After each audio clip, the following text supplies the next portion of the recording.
Yo, people, welcome back to another episode of All You Can Eat Chelsea. I believe episode 203 of All You Can Eat Chelsea. And I'm back with the cast and crew in the panel. We have a special new guest today, as you can see in the building. It's a little bit mixed up. You know, you're confused. You're like, whoa, what's going on here? I said, yo, we got a big debate, a big conversation on our hands because the club is in a tricky place. I'm going to start with a special guest, first time on the show. Niinii, welcome to All You Can Eat Chelsea, brother. How are you doing? How are you feeling? Bro. Pleasure. Yeah, man, I'm doing okay as I can be. Obviously, I'd be feeling a bit better if my club was on point. But obviously, look, I can't complain, man. Obviously, life's going okay behind the scenes. Got big plans for the future. As you guys know, engaged now to the missus. So we're actually going to Croatia. Congrats. Like near the time of the flipping process, actually, which is just like peak timing. So, yeah, if I go down to this thing, it's going to be a crazy 24 hours. I got a flight in that evening too. But yeah, man, yeah, can't complain. And yeah, I'm just glad to have you got me on so we can discuss what's going on. Yeah, no, it's going to be good, man. Younes, brother. How are you feeling, brother? It's good to see you again. Yeah, same with you, bro. Good one. I'm good. Again, I share Niinii's sentiments, aside from the club, of course. But personally, brilliant. Do you know what? Javon, brother, how are you? Personally, I hope you're brilliant as well. Personally is good at the moment. Yeah, man. Personally, I'm good. 100, just very early here, so I'm still trying to get motivated. Like I told you guys, and the lights are kind of smacking me from all over there. But I'm good. Ready to get the discussion. Oh, brilliant! All right, well, listen, people. There's only one place to start because, again, I love to kind of almost leave these sometimes for this show because all perspectives. I've been watching everybody's content all week. I've hopped on a couple of channels as well, discussed it, but the Blues Co protest, right? That was planned for 6 p.m. just before Southampton kickoff. 6 p.m. Yeah, just before the game kickoff next week. That is the plan. As far as I'm aware, that is still the plan. But make no mistake, yesterday was an interesting day in regards to that. There was quite a couple of things that happened that some you could say is strategic potentially, some you could say is unfortunate, right? There was an interview between Simon Jordan and a Chelsea fan on TalkSport. I believe his name's Steve or Stevo. And it didn't go very well. Now, on top of that, there's been a report that Todd Boehly is going to be doing a sort of forum, a sort of conference speaking as he does. And it will potentially be hitting some topics in regards to Chelsea and the overall, vision and the overall standing of the club. I didn't see Vivid Seats mentioned as one of those bullet points. I'd like to think that would be a very important bullet point for him to cover and to address.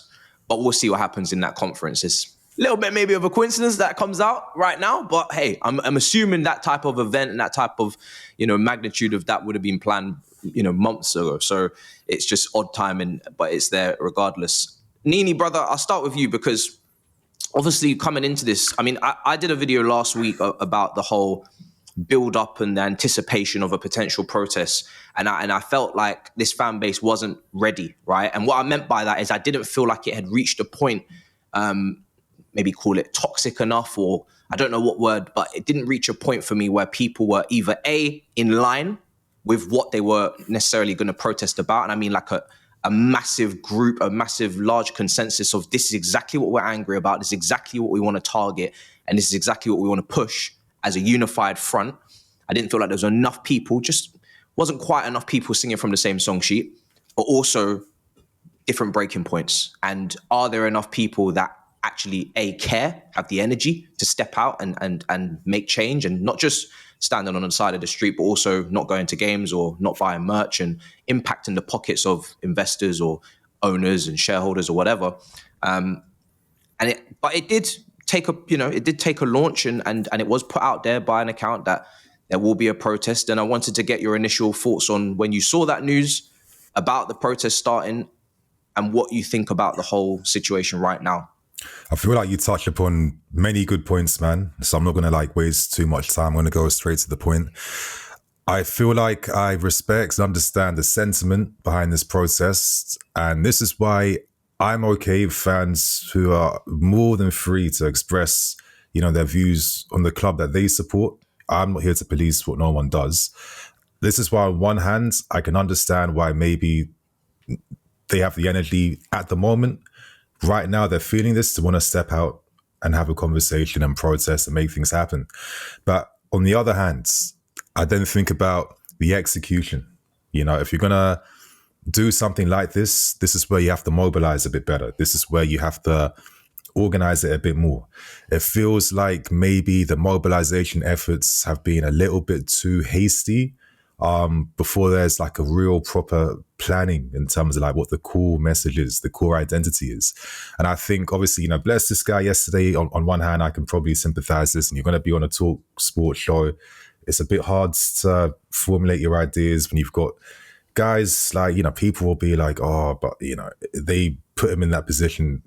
They didn't do that. He put himself in that position because he didn't have a position and he wasn't ready for that. And this can be where the mobilization efforts can kind of get a bit weaker because of that. And maybe if this happens like a few weeks from now or in the next month, when there's like a bit more energy and conversation across the fan base, naturally things would have been a bit more focused behind what people want to use their voices for. But at the moment, it seems a little bit scattered.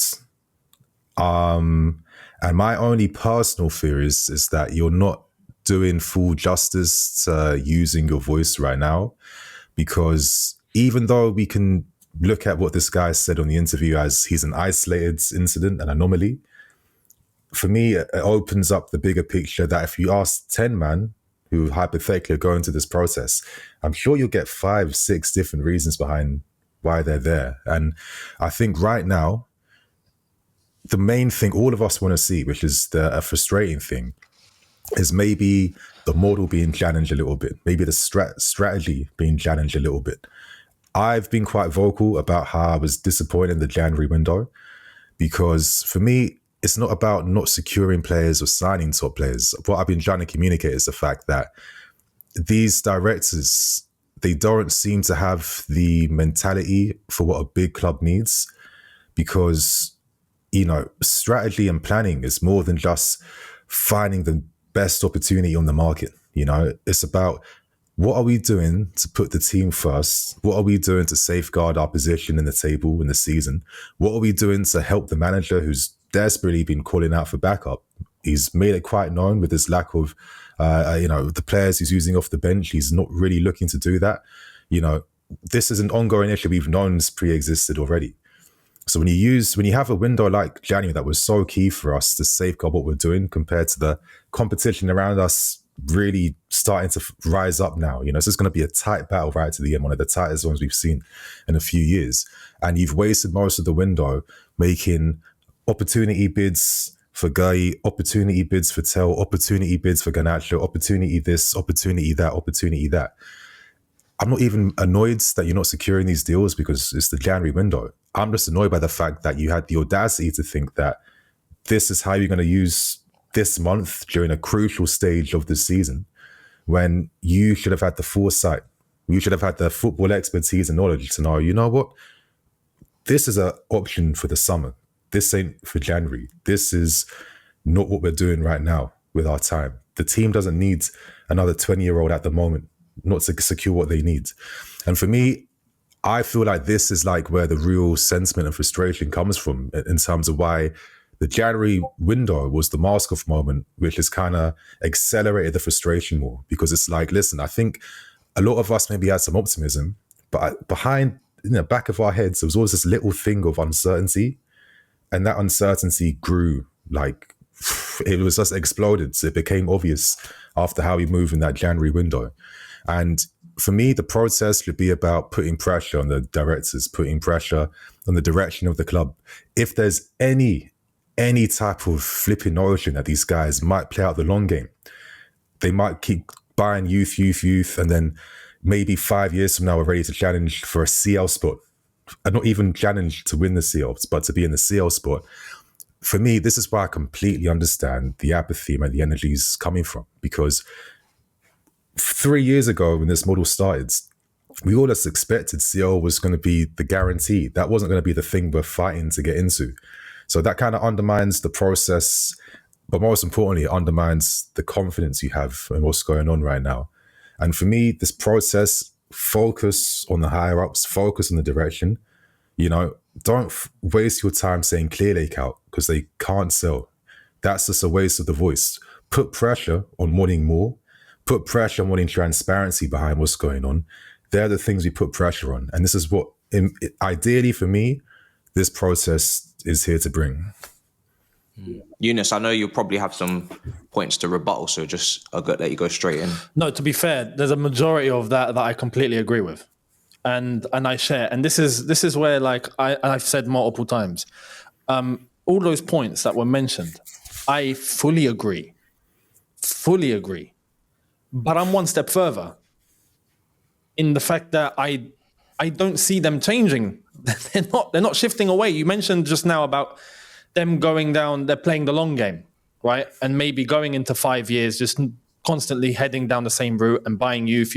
That's where I believe the plan is.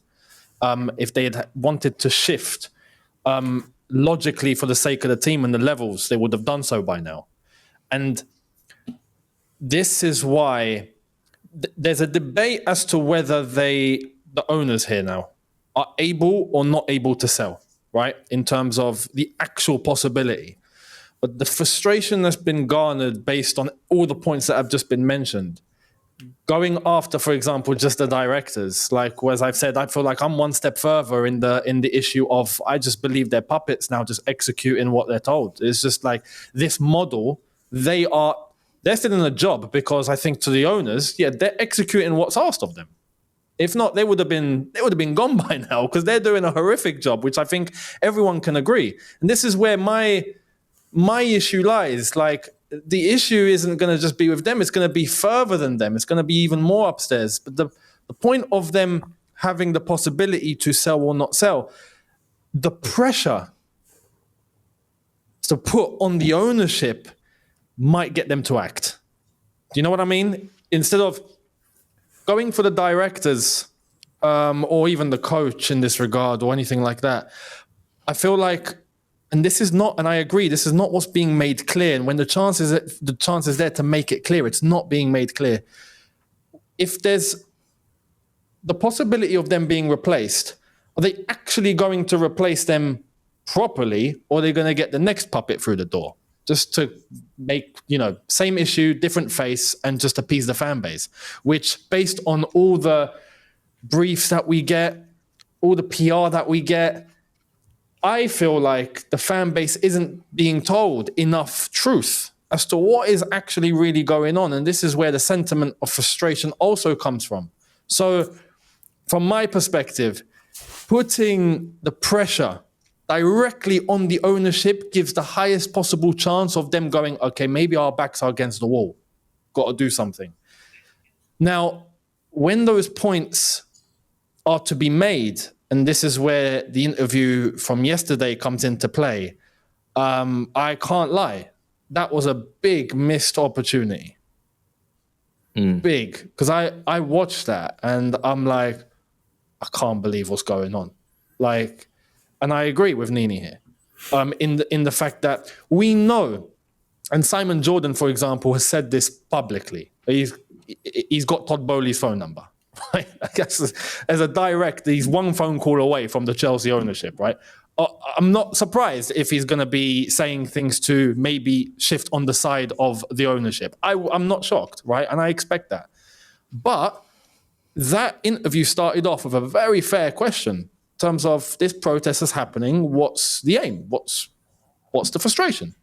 That's a fair question. Yeah. And I was ready to hear all the points that we've all discussed, everything that I think most people agree with, and then some, because him and I know a few others as well that were going to be going to this protest properly and putting the frustration on Blue Co as a whole because of the sentiment of Clear Lake and the model, as well as Todd Bowley and what he's done, including the whole Vivid Seats thing. It seems like there's a collective issue at the top that needs to be addressed and the pressure needs to be put there. I was ready to hear all those points, and I don't know where it diverted off to, talking about, even the figure, £150 million debt. It's like, no, technically Where did it's that come more, from? but what are you doing? Because then now you're talking to Simon Jordan about finances. You've slipped right into where his bread and butter is, you know?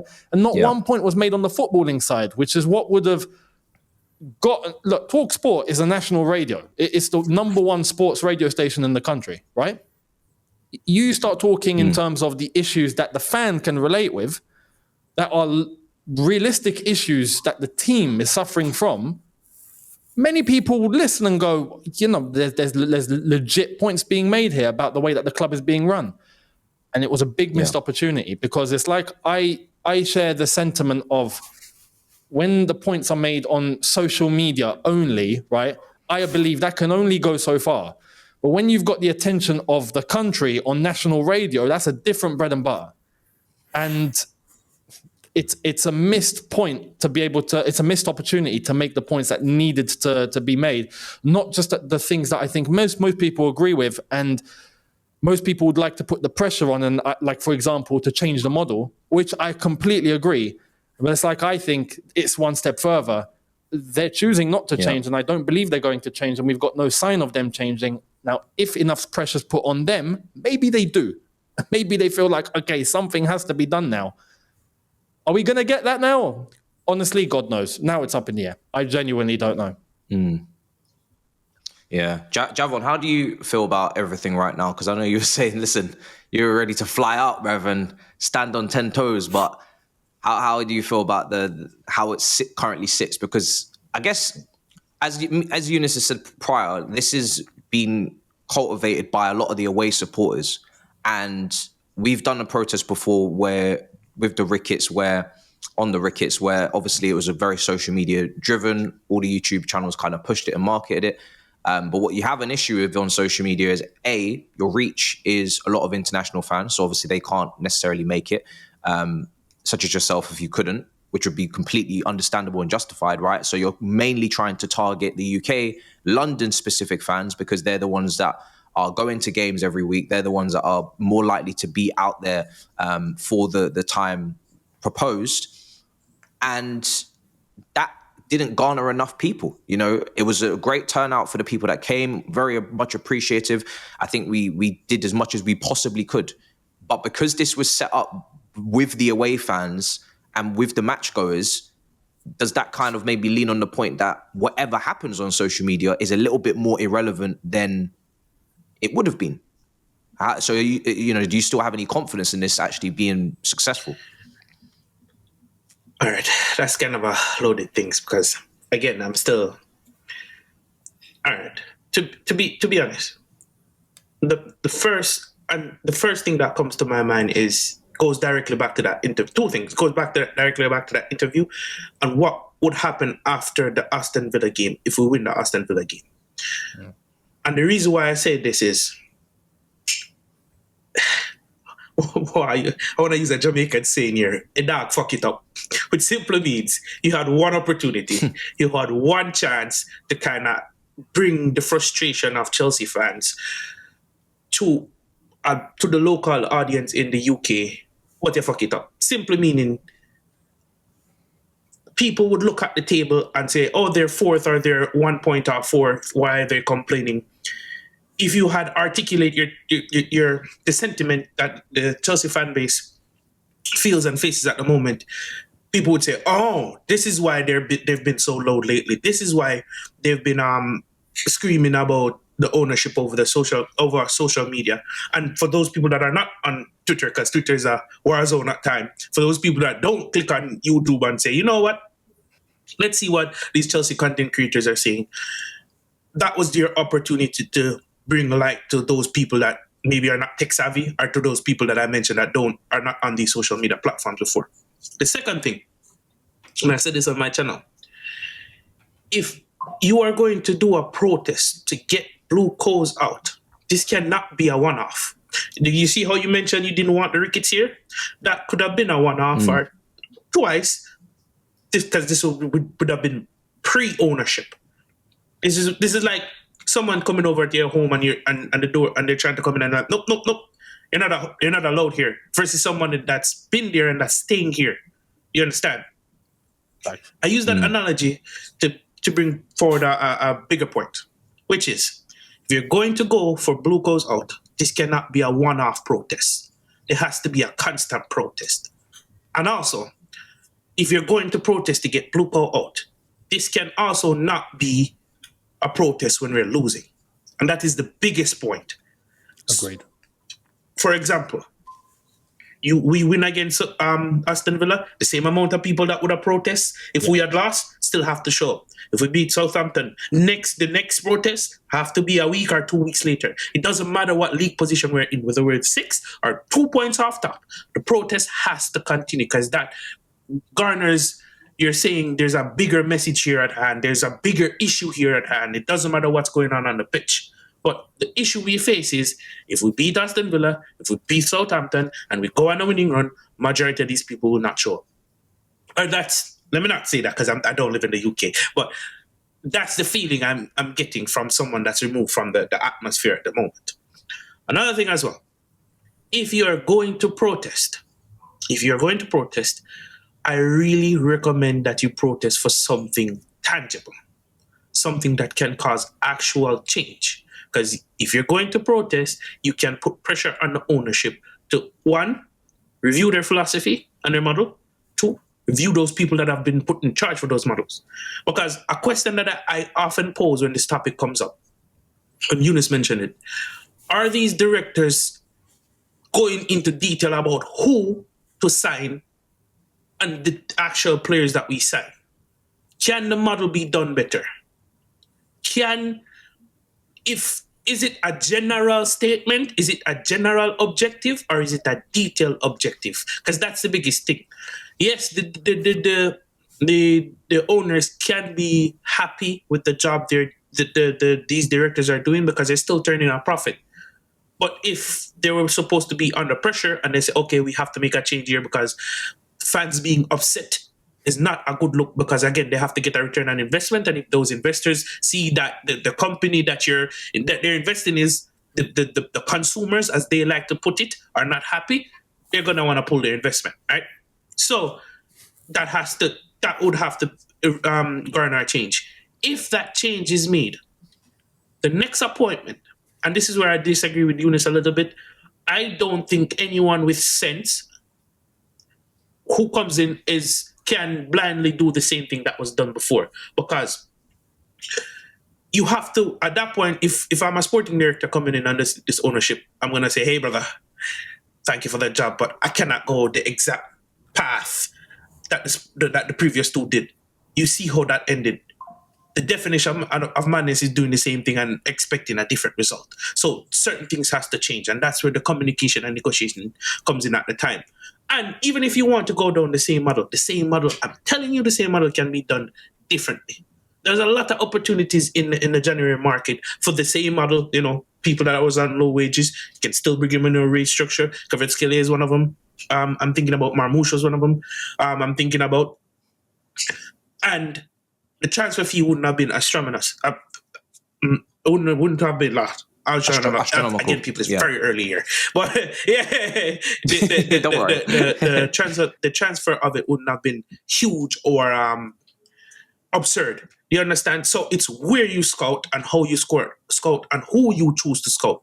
There's always opportunities in the market that can affect the first team immediately. So let me bring it to a personal level here. My biggest frustration with these sporting directors are incompetence, sheer incompetence, sheer arrogance, right? Because you have multiple players on the market that you can go after that would help the first team, that fits your model. But no, because you want to find someone that hasn't had their breakout season to make them have their breakout season here, you're going to skip over those clear and obvious buying options, right? And then that causes a detriment to the team. Now, people talk about investment when it comes onto this team, and I'm kind of just dressing it down as to why I feel this way. If you're going to talk about investment at the team, you cannot talk about investment at a human level, because you cannot predict how humans will develop in a sport like this. 90% of the times, for young players to develop, they need some form of mentor or someone playing ahead of them in their position for them to reach their full potential, for you to get that return of investment. So simple conversation. As a sporting director of note, you can go down this road, but we're gonna still need some form of maturity, some level of experience, so you can get the best return of investment instead of. Let's break it down to numbers. David Day Washington, let's say he was supposed to have a mentor in front of him. He got some games in the first team. Instead of turning a $5 million profit, you could eventually turn a $20 million profit. And as this owners, as the sporting directors, and you're discussing these things with the owners, their ears are going to perk up when they hear more money for a return of investment, which could potentially affect the first team and make the first team better. So, to sum it up, sporting directors for me would have been a plausible change if you're going to protest. If you actually want to get blue coats out, then that means you're going to have to do multiple protests and do things that to affect their pockets. For example, majority of people stop going to home games. Majority of people would have to stop going to away games. People would have to stop watching the games. So once it hits their pocket, then things like that, then you would see real change. But cannot have one protest. The protest cannot be confused. When anyone asks, if there's 20 people, 15 to 19 people, when you ask what are you protest about, have to sing from the same hymn sheet, right? You can have multiple. Everybody can have multiple things why they want this ownership out, but there has to be one main issue that everyone kind of surrounds and backs. So yeah, that's my feelings. Yeah, I like the points you've raised, and I think on top of this as well, there's a deeper issue of when Blues Co. Because I think the reason as to why, because obviously there was a discussion as to why was this protest branded as Blues Co. Why was it not Clear Lake? Why was it not something else, right? But obviously Blues Co. maybe ties in every single owner, because Clear Lake Capital is just like Barley, and obviously that investment company, whereas Blues Co. maybe covers all owners. But I don't feel like, and again, because we live and breathe this, and maybe we talk about this daily, and we look at every little bit of news, and there are fans that come in and they come back out, and they carry on with their lives, and then they come back in and they come back out, or they don't know the terminology, or they don't know, because really as fans, if your club is doing well, or when you're younger, you're not really meant to be entrenched in all of this business lingo and jargon. You're not really meant to be talking about all of these hierarchy members in the level of detail that we maybe are talking about it in regards to this is who Todd Bowie is represented, and he's not even an owner, he's a representation of a firm, or going into all of these different consortiums and different avenues of ownership. A lot of people don't really want to care about all of that. Really, they just want to talk about the football and the team and the things that are right in front of them, because that is what is the most relatable, and emotional attachments are built there. And I say this because when you go down this route, you like we've said, there has to be clear messaging, and it has to come from all forms. Now, my biggest concern, and listen, I've been on the director's case from last season when they sacked Poch. I said they should have gone with him. We knew that when this ownership took over, the deal that they done with Rain Group and Roman is that they had to spend $1 billion inside 10 years, because Roman wanted to see continued constant investment in the club, just to guarantee that they would, try to improve the stature, improve the squad, improve the facilities, everything. They've some people have said they've blown that money in record time. I still think there's some quality in this squad. I think if there was an A-side centre-back, your B-side centre-back would become an A. I think if there was another striker and Jackson wasn't playing every single game for 90 minutes, or he didn't have to be, shouldering the burden of the entire strike force, and there was actual help, I think he would look a lot better. There's things that we can do to make players that don't look very good right now look a lot better. Profiles, balance, system, tactical tweaks, etc. But when you've spent $1 billion already, the question becomes, are you even interested in significant investment at this point going forward? A, because where is the money coming from without front of shirt sponsorships? Where is the money coming from without Champions League revenue and extra TV revenue? Where is the money coming from when the lack of gate receipts? Because of course we know the stadium expansion was a very important part of the model to bring in more money and be able to maybe host other events, and we're seeing other clubs make a lot of money in that regard. And do you even want to invest the money? Because now you've got to dip into your own pockets. because now it's outside of the billion. It's outside of the mandatory amount that you've got to spend. Now it's something that is outside of the ownership takeover. It's just based upon your objectives and your ambition. And I guess this comes into, Niinii, I'll ask you your vote of confidence percentage-wise on this ownership Blues Co, or if there's parts of it you believe in and parts of it you don't. You've obviously mentioned the directors.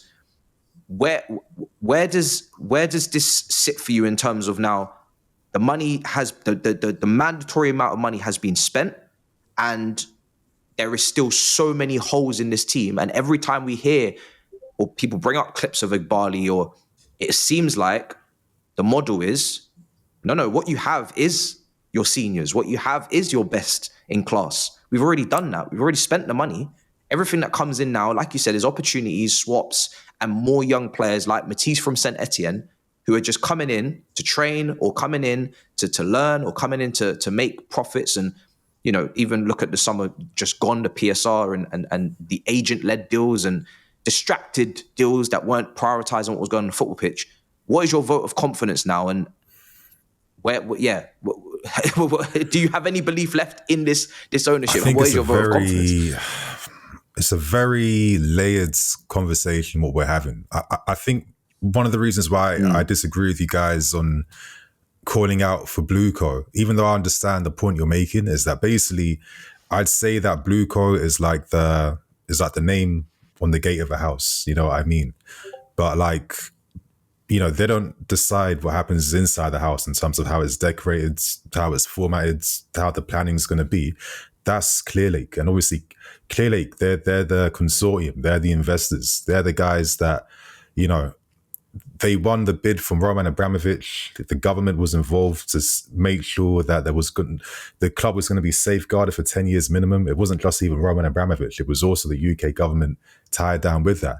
And Clearlake at the time, when we were all excited, they were much better than Ricketts, what they did, better than that Steve Pajlukia guy, better than that Sir Martin Broughton as well. Candy. Because we had a lot of bidders, and a lot of them didn't have the finances and couldn't guarantee us the safety. They didn't have the flexibility with the finances even to really ascertain that they can hold Chelsea goods and save for the next 10 years. I think that's got to be understood.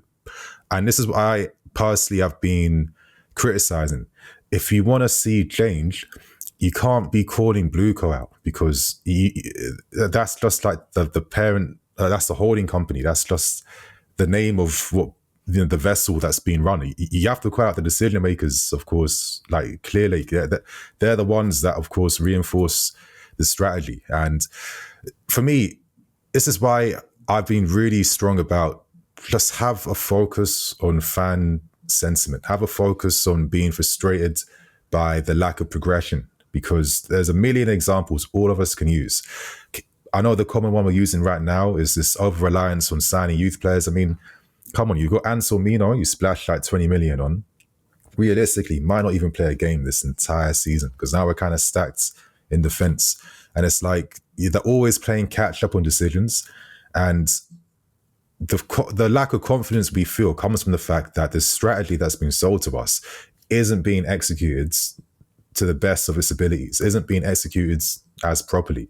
And this is where a lot of us are feeling, well, hold on a sec. If you're buying all these young guys that can't even get minutes right now, you just told Achimpong, who wanted to bounce, you were kicking him out the team, got him to sign a deal. He might not even play a game again this whole season now that defenders are coming back right now.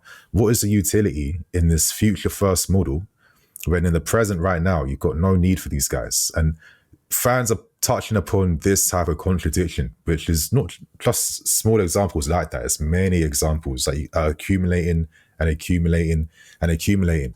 And for me, I think the best we can do, instead of like, I'm going to sound maybe a bit mad, but instead of wasting our time saying Clearlake out, because it's not going to happen, or Blueco out, that's not going to happen. Legally, it's not going to happen. And second of all, we're acting like we live in a world where there's these beautiful billionaires out there who take the fans seriously and prioritize fan happiness over their investors making their money back, making their returns. I mean, these investors part of Clearly, I mean, these guys, they paid into it, they backed it, because when you got money on that type of level, You just want to get an income coming in every month. It's not even about, you've made a profit in the first year, sell up. No. That's small profit compared to the big profit 10 years from now, 15 years from now. So that's where your money's going to be staying in. And this is what these guys do at the top. The money's in all these pots here and there. So for me, the focus should be on applying pressure on the strategy, on the model, because for me, I'm losing confidence in what's going on because the execution is poor. And I was even touching upon it in the summer. Certain moves like Felix and other ones, I was like, some of these moves are a bit interesting. They're a bit mad. I don't necessarily see how it's going to be playing out long term. I was completely shocked that 6 months from then, Felix and Vegas and these guys wouldn't even flipping be here or be used. And it's just another further example of the poor foresight, the poor leadership, the poor execution. Because when you have access to funds like this, which we have had, it's not good enough and it's poor. And we've not made any real progression since they've taken over. The first year we can accept that being like the messed up year.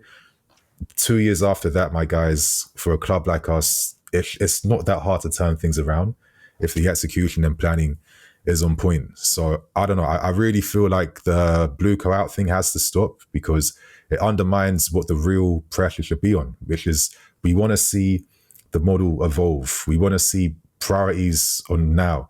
And think about it. Prices will only go up. I mean, I was saying it during the time the takeover talks was happening. I mean, when, Bowley with LA Dodgers and stuff like that, they had some of the cheapest ticket prices, stadium costs, merch costs, whatever, in the baseball league or division, whatever it's called. And they end up having one of the most expensive prices for tickets, for parking, for food, for everything. And this is the reality we face, where it's like, this will hit all of us fans. But if it's going to come, you need to see that level of success on the field to make everything worthwhile. Because what's going to happen is those prices will go up when nothing is being done to really move the needle at the football club. And that's my main fear. And this is the type of stuff which is exactly why people process, if you want to use your voice, go out there and do that. That's your investment. That's your club. You got that emotional attachment to them. That can't be undermined. That can't be ignored. But if you're going to do that, put pressure on these guys, because I'm not even expecting them to be like, okay, Winston Lee, Stewart, both you guys are going to get kicked out. I mean, is there any real confidence that there's going to be a big boy director coming in? I mean, we can't even think of one top of our heads. If you can't afford to say, Luis Campos, you're going to leave your beautiful project to make at Paris Saint-Germain because we're going to give you 10x the money that you want right now. If you're not doing that type of aggressive, risk taking like that, you're not, there's no utility long term from what we want to see. But for me, them just hearing the dissent, them just hearing that people are seeing behind the mask and seeing behind the veil, them seeing the fans aren't having it right now, that is where the pressure can be applied. Because you know what, there's not just the fans who are not rating some of the leadership decisions at the football club. There's a lot of internal guys there as well who aren't rating what's going on. So it's like, this is where the power of the voice could be used a bit more in a focused manner to apply the pressure that we can actually get a tangible result in. And this is where we can really just hone in and focus on these guys. And, we see what's going on. We ain't here for it. We don't rate it. Now, this is where the real pressure is being applied right now, yeah? Because we're on to you. This is what the beauty of the process could be about. It's interesting because I think you're both, in terms of if we're going from two different sides of how to attack this, the outcome is obviously maybe on Younes' side, the whole ownership to leave and the whole ownership to kind of relinquish power and to step out. But you understand and you admit that that's very difficult. That's going to take a long time. It's going to take a lot of protests. It's something that is, it's hopeful to aim for, but it's not necessarily going to come in the short term. And we need change right now. I'm already over these transfer windows under these directors and the approach. I'm past, giving them another window, giving them more money, whatever money we have left, giving them more of Cole Palmer's time, more of Caicedo's time. Because one thing that has to be addressed is the fact that the standards have been lowered in the last 50 days. People have said, or the question was asked from Simon Jordan, oh, was you singing "We've Got Our Chelsea Back"? Which the response was yes. Now that once you've said that, you've made your hole. You've made your bed. You are going to have to lie in it on that show. But the very important point that needs to be mentioned in regards to from that point to this point is that Chelsea from that point weren't using a lot of the summer additions in the Premier League because they were playing the Conference League, and that work and that money spent had still not been evaluated and reflected upon because we didn't need to. We were winning. But there was always going to become a time where the business that you did in the summer was either going to come back to bite you, or it was going to, we were going to have to give you credit for it, for the squad building, for the depth, for the quality of the A team, B team, all that palaver. Once these guys were called upon, they either weren't called upon by the manager because he didn't want them or trust them, which shows a problem in the alignment between head coach and sporting directors, which was meant to be aligned this season in the summer when they said, right, we all want to share the same vision. We all want to collaborate. That was the issue with Thomas Tuchel. We all want to have the same philosophy, the same ideologies. So that has to match. There is no excuse. And this is where when people get on to, Maresca not utilizing the squad or Maresca not profiling players correctly, I understand those criticisms. I'm not interested in defending Maresca. I don't have any emotional attachment or allegiance to Maresca. He's not Tuchel for me. He's not Jose Mourinho for me. He's not Carlo Ancelotti for me. He's not Conte for me. You have to win or bring history to the table for me to sit with you. However, one thing I will say is that this guy came in and we are working 72 hours a day. We understand the system. We understand everything he does. Okay, so you've hired him from Leicester. This is your golden child. Then why have you put yourselves in a position with PSR that every deal that you do has gone against systematically what he stands for, it seems, because he doesn't trust the players that you brought in. That also is your responsibility as directors. And then obviously if the directors are not being held account and we're seeing briefings about their job is safe and everybody is happy with everything that's going on, the Maresca is now saying after the January window, I am happy with everything that's happened. All of the work we needed to do was done. I am happy with Felix to go to AC Milan, even though I know if Nkunku had gone to Bayern Munich, he would have just said, I'm happy with Nkunku to go to Bayern Munich, and I'm happy to keep Felix. If you're going to all parrot and talk, from the same song sheet, but it's going to be the wrong song, then we're going to have a problem. We're going to have a problem. And in that 60 days, we learned a lot about this football club in regards to Champions League is not a priority. We're out of the FA Cup. We're not utilising our depth options correctly, and they're not contributing to the Premier League, which we needed them to in terms of performance because they were expensive. Dewsbury Halls, Felix's, these players weren't cheap. And then Sancho, Neto, the performances aren't there.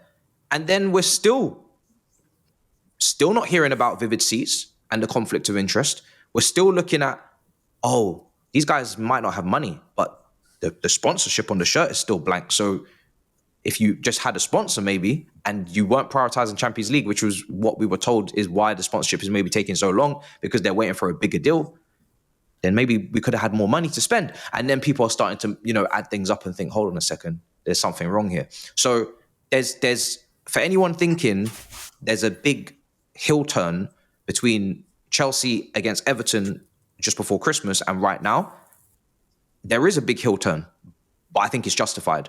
The only thing I will pivot back to, which is what Javon said, is this cannot be about results. If you think that you can protest based upon results, then you have already shown that you're not serious about proper change, and you've undermined the entire essence of what this is meant to be about. We cannot be flip-flops in this regards. You either are there for this or you're not. And it cannot be about, performance. And if that penalty decision for Delap had gone differently, and all these little intangibles or little moments in matches that could have swayed results. And then would this conversation be even taking place? That's what I said in my video last week is I feel like this fan base and all fan bases are very fickle. And I think actually the higher you go up, the more fickle they become. Sometimes the lower division teams with the smaller ownerships and the lesser budgets and the community is more, based around the football club, and it's a smaller town or a smaller village.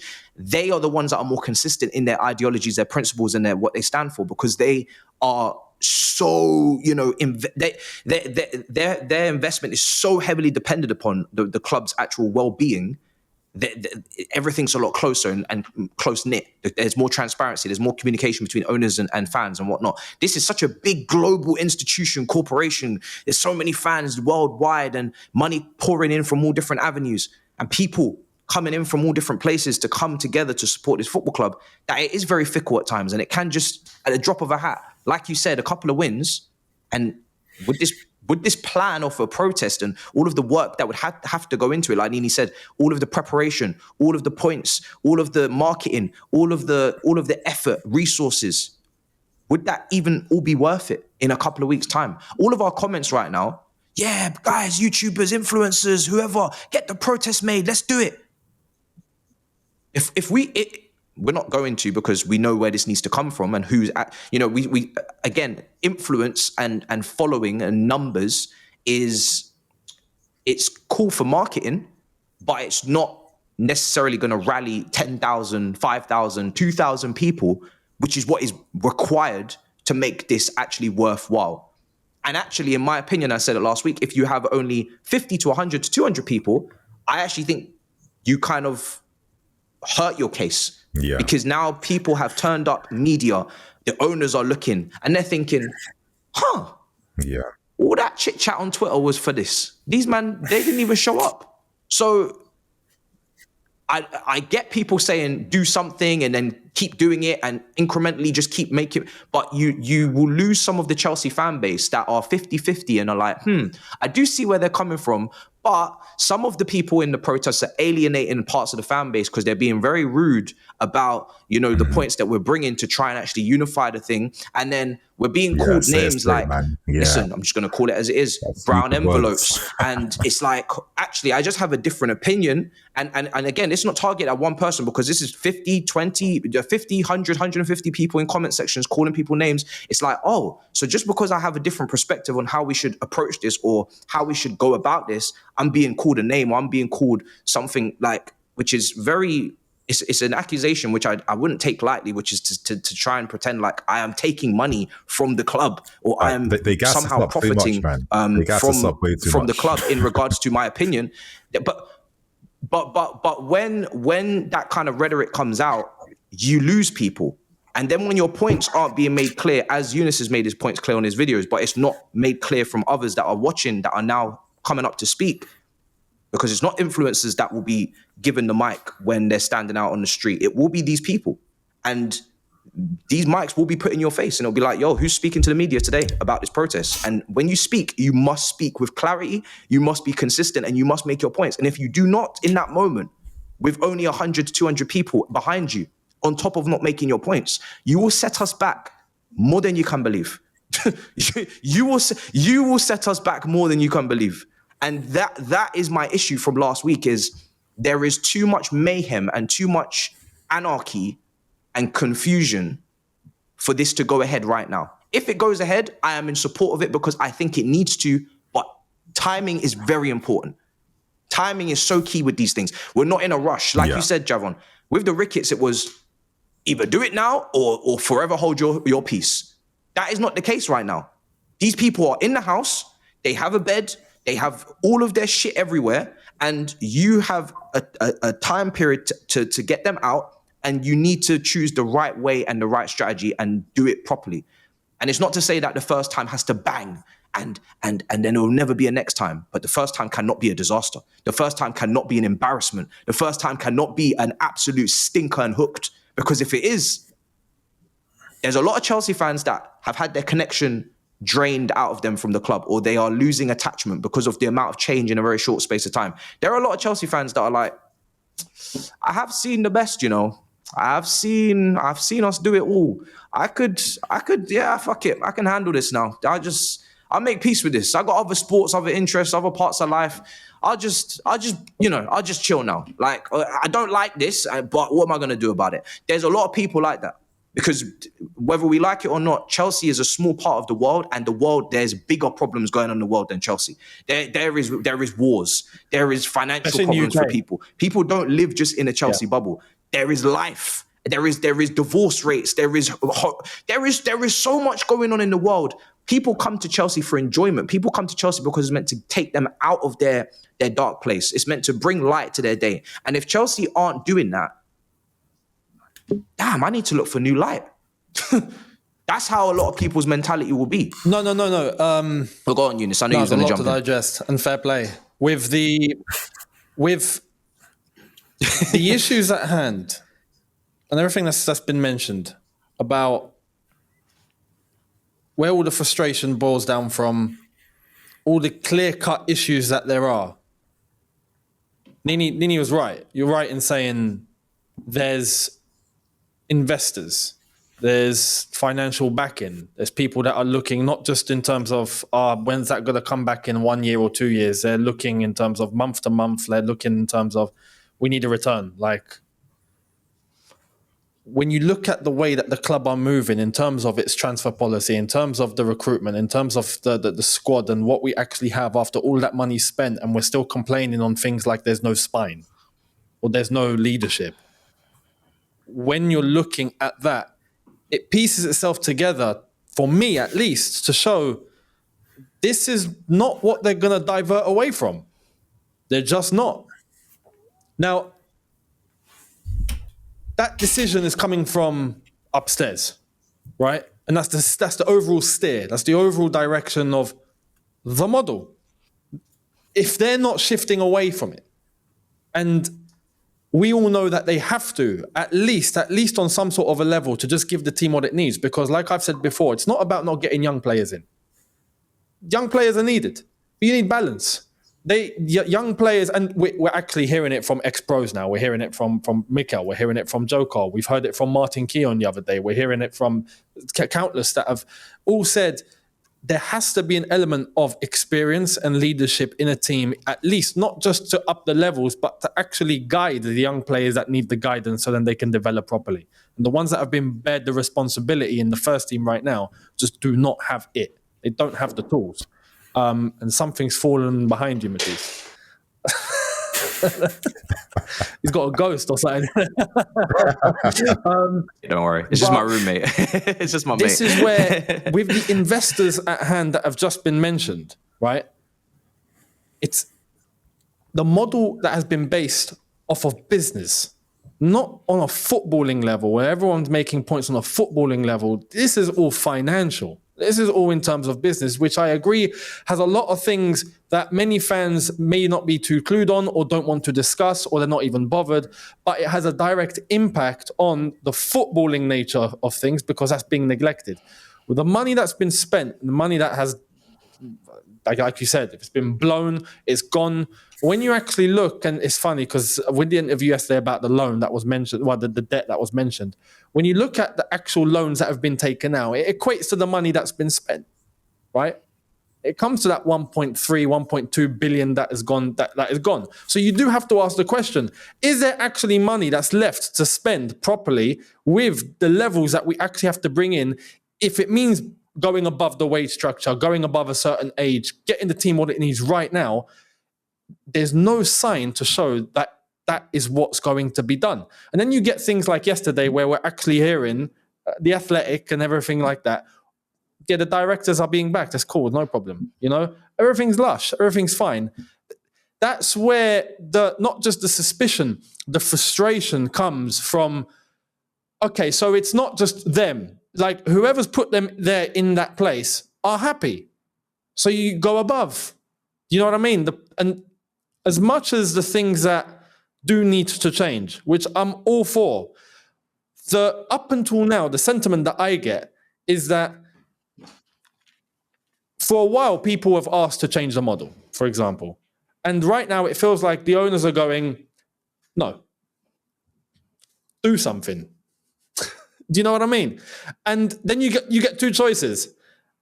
Either you sit back and go, okay, we'll just hang about then, or you try and put as much pressure as you possibly can, right? And the frustration that has been put up until this point, which is heading upstairs directly to the owners, is to put as much pressure as possibly can be put onto them. Because to at least try and force something, because it feels like they're not bothered and they're not budging. And another issue, what's being fed to the fans. Like you mentioned in terms of like brown envelopes and all of that, right? Which, look, and to be fair, someone like Johnny, and I've spoken with him about this completely, and not just him, and there's others that, as you said, it's not just one person. There's others that have shared that sort of sentiment. When it comes to people like us, right, in this space, and I honestly believe, like I've mentioned before, we're only so limited in terms of what we can actually do, what sort of influence there is. We tried to do a protest in terms of the rickets, and what did that garner? That actually went viral. In terms of socials, that went, every channel mentioned it, every Twitter account mentioned it, every Insta mentioned it. We had pages of hundreds of thousands of followers posting about it, 50 to 100 showed up, right? So I understand. That stems from the journalists, the people that are feeding the fans with the latest and the news and all of that sort of stuff, where you begin to question, are we being told truth? Are we being given full transparency? Are there certain narratives that are being pushed out to make them look good, to make the club look like they're making good decisions? And with the sample size that we have over the last 3 years, it shows that, there isn't full transparency. There are some people and some journos and whatnot that are just being put out what needs to be put out. And that only adds to the frustration. And this is why when I had the thing when I mentioned about Fabrizio, for example, and I told him this personally with the message that I sent. We need transparency from you guys, if you're the journalists, not content creators. Content creators are going to make content based on what's happening. But we're also making content based on the info we're given. Because unless if you've got direct sources and you've got direct connections and you have an idea, an ear inside of what's actually going on in the club, which I don't, you don't, do you know what I mean? Whoever doesn't, then you can only... Yeah. I'm fair. I don't want one. It's funny because I've said this before. I said this to Niinii the other day. I don't look, I don't want some conspiracies to kind of overshadow from some truths, because what happens is that a very good message gets diluted when things are overblown or taken out of proportion, and people are listening and then they're not listening to what they need to listen to and understanding what they need to understand because they're distracted by conspiracies and over dramatization on situations. I would never want insight into the club in terms of I could get the access, I could get the inside info, the scoop to keep me in the loop. I could be an ITK, or I don't want to. 2 reasons. Once you get yourself involved in that, you can't actually give out the information because you'll lose your source. So all you're doing is messing up your own headspace, because now you know information that you can't put out there to your audience to help bring clarity to the situation that you understand now in a different light. So I'd rather come from a fan perspective of what I don't know, and I'm on a need to know basis like the rest of you to give my opinion from a place that relates to all of you, because that's it. And also you have to pick a lane, you have to pick a route. If you go down that ITK in the know, you know people in the club, stick to that. But you can't then pivot into cussing them out necessarily because you know them, right? So you've got to move accordingly. You've got to move in the way that you've decided to put yourself in that category. That's not how I haven't worked with the club really in regards to player interviews, or I'm at Cobham doing media duties for press conferences. It's very easy to distinguish who works with the club and does a professional, qualified job with press conferences or interviews or, activities on the Chelsea channel, etc., and who doesn't. And I think because it's so obvious to see in regards to who is doing what job and who is not doing that job and who does other jobs, I find it very disingenuous and quite annoying when the lazy kind of quick, snappy rebuttal to any difference of opinion or different approach is you just must be, because when you do that, you undermine the actual message you're spreading. It doesn't change the opinion that I'm going to hold. It doesn't change my commitment to a cause I believe in, because I'm not interested in getting into these back and forths, with other content creators and all that. I'm still going to say what I'm going to say. But my thing is that you're diluting your own message when you pollute it with that type of rhetoric. That's my thing.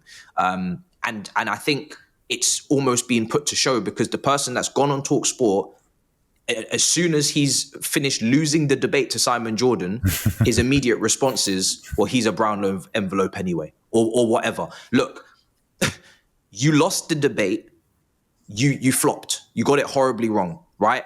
And the brain can only hold so much information. And if at the forefront of your brain are these thoughts and not the points that are needed, you're going to get confused and you're going to start saying things that don't make any sense. And then your get out clause is going to be quite embarrassing. The message needs to be clear, concise, and consistent, and focus on the football club, not these other things that are not important. And quite frankly, when your message isn't about the collective, everything else is about you. And I think this is why the guy's words really fell flat, because it was just an opportunity for him to vent his personal frustrations. And you can't have too many dissenting voices like that when that's what they're thinking about in the back of their heads. For me, listen, Matisse, I think you said it perfectly before when you expressed, the emotional resonance people have supporting their club, why they turn to entertainment, why they turn to football. We know what the real world's like. We know that's not getting better anytime soon at this rate. This is like the little ray of light we have left. And, it matters when you're investing your time, your life, your money, your energy, your emotions into the club. That must be respected no matter what anyone says. And for me, just to reiterate again, this is why I just personally feel put the focus and pressure on the ownership and directors. I mean, listen, I'm doing these news stories all the time. I'm mentioning this point I'm about to make now from the fact that I understand I'm an outlier, because it's part of my job. So I'm signed up to all these different news outlets from across Europe. I'm reading things all the time. It's part of my memory, maybe certain details more than the average person, where, come on, you've got other things to do in your life. You know what I mean? This is why you watch guys like us to try and condense everything in easier formats. And that's more than cool. But the amount of contradictions, like the amount of stories you learn of failed efforts for this, failed efforts for that. I mean, once the window ended in January, there was 5 stories of we made moves to flipping Murillo from Nottingham Forest to get rejected swiftly. We looked at this guy from Barcelona, their DM Casado. A lot of players we're looking at. And for me, I'm not looking at the names. I'm looking at the strategy, because my thing is, hold on a second, this is looking hella desperate. This is looking like you guys, there's money to play with, but you're not the guys to know how to negotiate. You're not the guys to know how to plan, how to get things working. The mad thing a lot of us have been saying before it even got popular with a lot of these former players in the press now is that when you got all these youths managing each other, you're undermining everything, right? Because you need to have that balance, Yep. These guys had the opportunity to maintain some of that, but they thought they were too smart for it. I think a famous one I think we all forget about was N'Golo Kante. There was negotiations to secure this guy renewal, only for them to decide against it right near the end, hence why Kante left to go to Saudi. I mean, you're telling me Kante wouldn't be a big part of this team right now, helping these youngers out? I mean, when Lavia's not about, and when Moises needs help, and all these other guys, you look at the top clubs who prioritize the football, because this is where we want to be as a fan base right now. It's boring, spending money, which we've done now for the last 5 years since this transfer ban. We spent over 2 billion net in total. So nowhere near challenging for nothing. It's not even about not having the funds now. It's about the strategy. And these guys, this is where my fear is. Are these the right guys now? I've given a bit of time, a bit of patience, but you don't just hold on to faith forever. After seeing the summer business, after seeing how things flopped in January, and after seeing, for me, just smelling that desperation, smelling oh no, the pressure. This is what's going through the back of my head right now, based on everything I've been reading and understanding.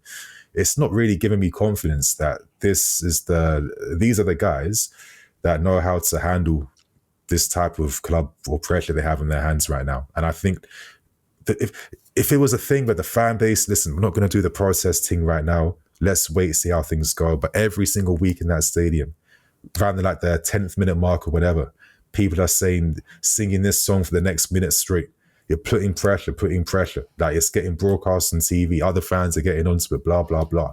That's the only way to make it happen. Because realistically, I might sound a bit defeatist, but the chances that, let's say, both of them go, maybe one, you never know. What if one of these guys decides to tap out? Listen, I've leveled up financially now. The kids are in a private school. You know what I mean? I'm living in this area right now. I'm good. You know what I mean? And my CV is looking quite nice. I'm not worried about my future anymore. I don't need this shit from all these poor bums. You know what I mean? Like, I'm just being a bit cynical, but it's just like, but even then, it's just like, you know, if you're not gonna, it's hard to, like, we're not going to solve this unless we're taking direct action tomorrow to get rid of these guys, to get ready for the summer. You know what I mean? Like, it's just not going to work like that. But the only thing that can work is if the fans keep showing, we're on to you guys. We've seen past the smoke and mirrors. Like, you can't gas it anymore. The briefs, the PR bullshit, like a few months back or a year back when they used the club's website to talk about what the plans were going to be for the next 3-4 years. Are they planning for all these flipping windows? Pure gas, pure nonsense.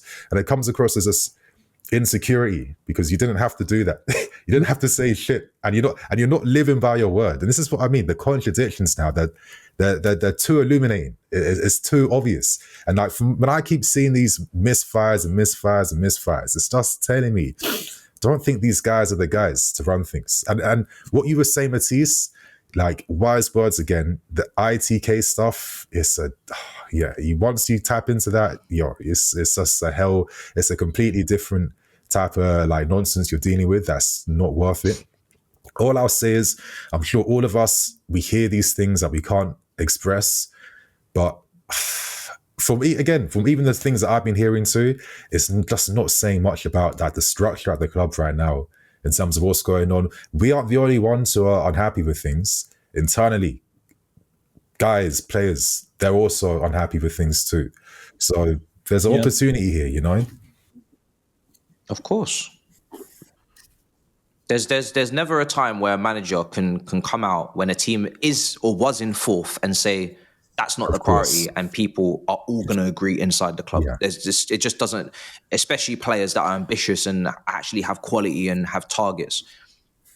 The lack of respect for intangibles is something that has just become very crystal clear this season, whether it's hiring former rugby players or, you know, always trying to nip something in the bud. Anytime there's unrest or there's real points being made and people are starting to get ahead of steam and build up some momentum.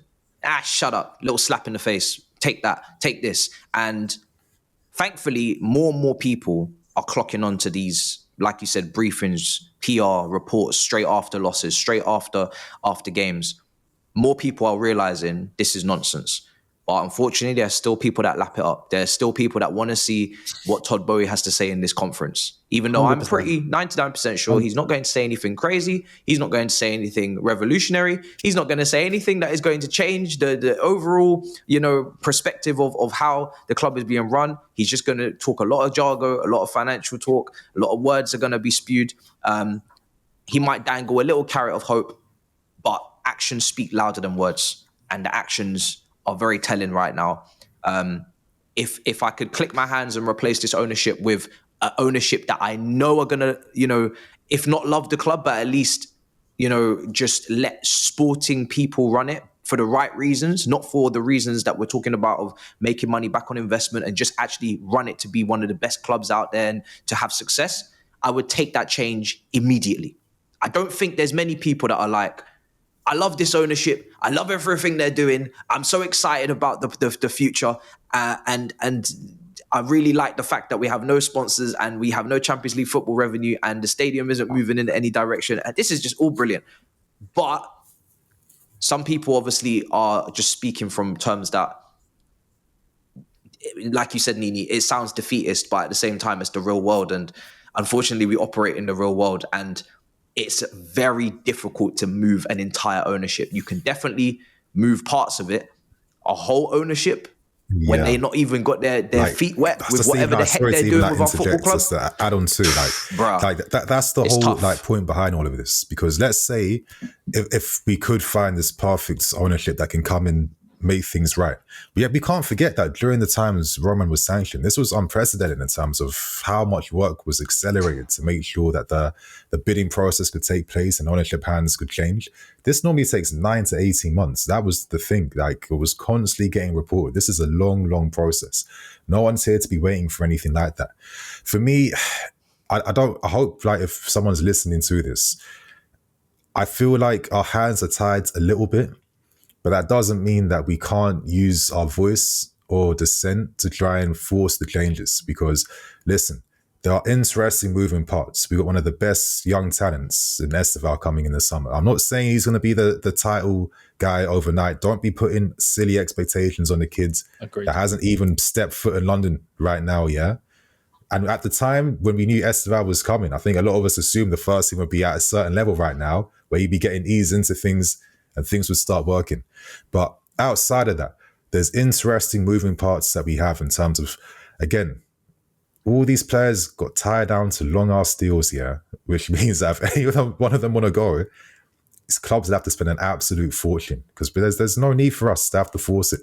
All these talks of little like release clauses and deals behind the scenes, why would we ever engineer something like that? Especially when these guys aren't earning 300,000 a week or any big type of wage. We've done things to safeguard like having quality in this team, even if we're underperforming. We do have money to spend. We can also raise funds. They could even dip into private equity. I know you can't like generate money from private equity to go straight into transfers, but if that was being used in other areas of the club, that could just naturally free up funds for other things. It does feel like, again, obviously we're skeptical. There's this feeling of a lack of hope and trust right now. But if these guys want to bring that trust and faith back, they're going to have to use strategy. Strategy isn't just casting your net wide and hoping that you're going to catch one or two fish and maybe a pearl and a diamond or whatever, because that's what these guys are doing. And this is what I'm not rating. And this is what they're undermining. Bro, you're signing Felix. That's what they're doing. You scored on flipping round to AC Milan. Milan knocked out the Champions League. What if they don't secure CL next season? They're going to splash 40 million on Felix. They got money for that? Absolutely not. You know, we've got interesting things where I don't think we need 10 players to change things around. I don't think it's a drastic change right now to hopefully put us back in a better direction. I think it's a simple, basic elements we have to turn to right now.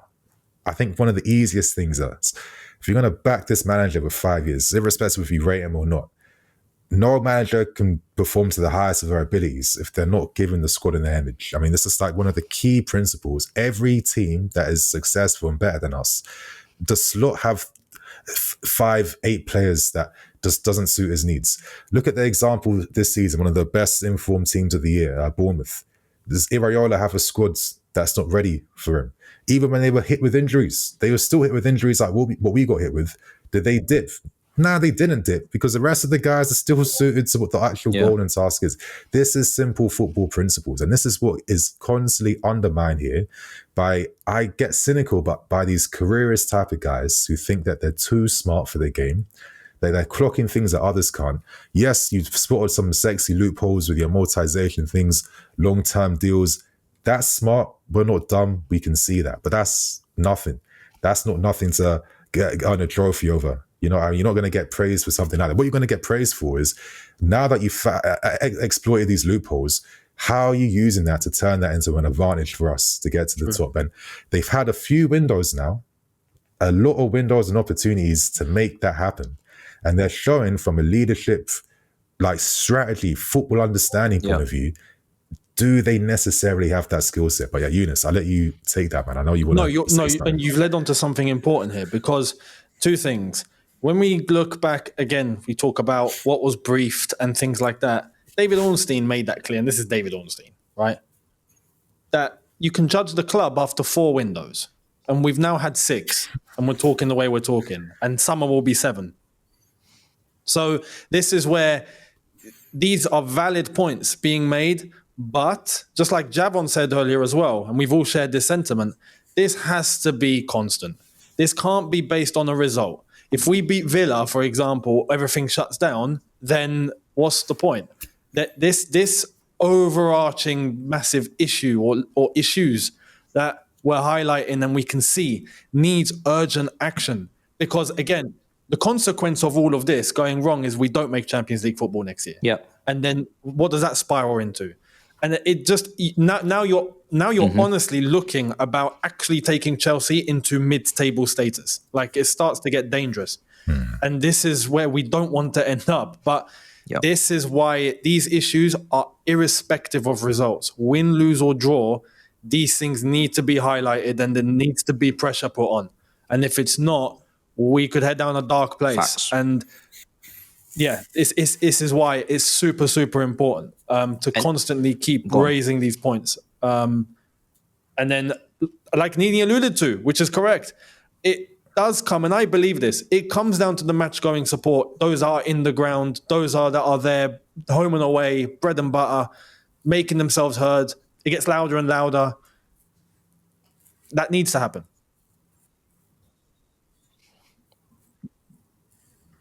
And just to add before we wrap up, I think, what was I going to say? But I feel like with this situation, these guys coming in with the confidence that they came in with, that we're going to do it our way and we're not going to try and blend the old way and look at what worked and what didn't and then improve upon the things that didn't work, but do this gradually and slowly and have a bit of humility about us and say, do you know what? We don't know this sport. We're not going to come in and just rip everything up. We're going to come in and just assess, because that's what Slot did when he went at Liverpool. Far smaller situation, management level, but he said, you know what?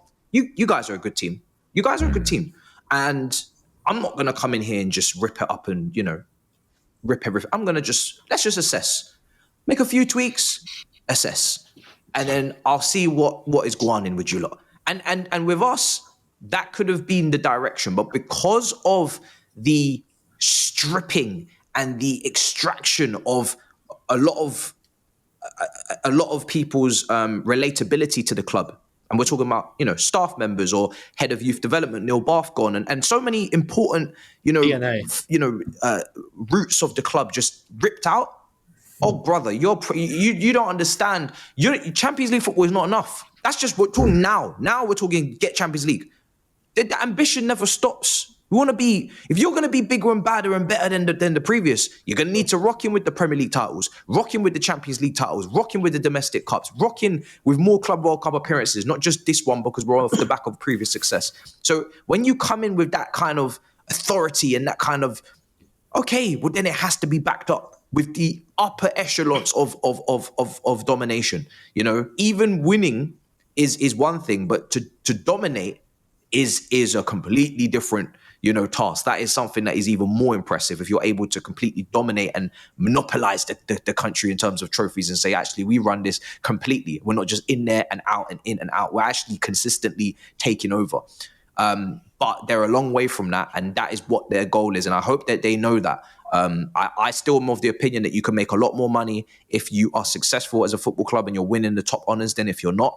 I hope that they remember that. They have to remember that.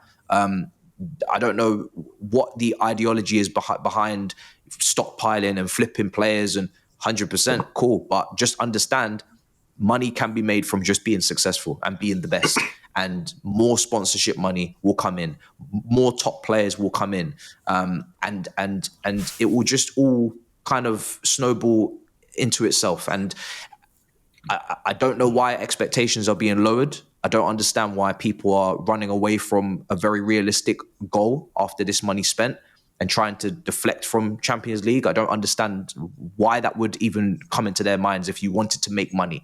I can't begin to understand it, but hopefully it stops soon. And yeah, we need results fast. But just to kind of sum everything up, man, go on. To give people some food for thought. We've needed a goalkeeper, a centre-back, and a striker since before this sporting director's takeover. Let me not say the ownership, because there's debate over that first window with Bowley and whatnot. There's no way anyone in this fan base can support these sporting directors who are responsible for building the squad when previous to coming in, you know what you needed to get the squad to some form of level, and after what Younes said, 5 to 6 transfer windows, you're still needing the same things. 6 now, It's a huge mismanagement of money, and for those people that keep saying you spent 1.5 billion or billion, what are we still complaining for? Just look at the squad. Simply look at the squad. Exactly. Even when you go back to that Stevie interview when Sam and Jordan said we spent 1.5 billion. That my rebuttal that I just gave alone was to pick holes in that. So to leave you with some food for thought, why should we sit here and not complain about $1.5 billion spent? Why should we hold our club accountable? Yes, rival fans can use it as banter, but when you deep it, it's a legitimate question. We cannot sit here anymore and just accept it. So, if after 6 windows we're needing the same things that we needed before those 6 windows, that simply means you're just not good enough, and it's sheer negligence, and incompetence. So, And my final thing to say is that's why I say directors are not only easier to get out, but also mismanagement of those funds. Was it Egbali that told you not to get a goalkeeper, a centre-back, a midfielder, and a striker in the principles and in line of the manager? That is my thing, is that when you're sporting directors, you're running the sporting side of the club, you have a responsibility to at least set down a template and solid foundations for that club, irrespective of the restrictions of the ownership and the requirements of age group and whatnot. You know, it's not like as if Liverpool and Man City were built on signing 27, 28, 29-year-olds. They signed a few, but they also did sign some 24-year-olds. You can sign some 24-year-olds and make this make sense to a better degree than you have. So, yeah. But listen, we're going to wrap up there. I've got to go to DR and probably get absolutely trashed because of our club and our defeats, but it is what it is. Guys, make sure you smash up the likes. Make sure you subscribe. The links will be in the description for Javon's channel, Niinii's channel, Younes' channel. I think this has been a great conversation. I think it's been a conversation that is needed, because even if we were getting them to sell up today, that process would take a few years or 18 months. And we would still need to live and exist under this. And how do we do that? How do we try and find some short-term change within the long-term change, I guess? So it's a good conversation. But yeah, bye, guys. I'll see you guys for the next upload. That was your episode. And yeah, big up your damn selves. Hopefully we can go on and beat Aston Villa. But yeah, I don't really want to talk about that.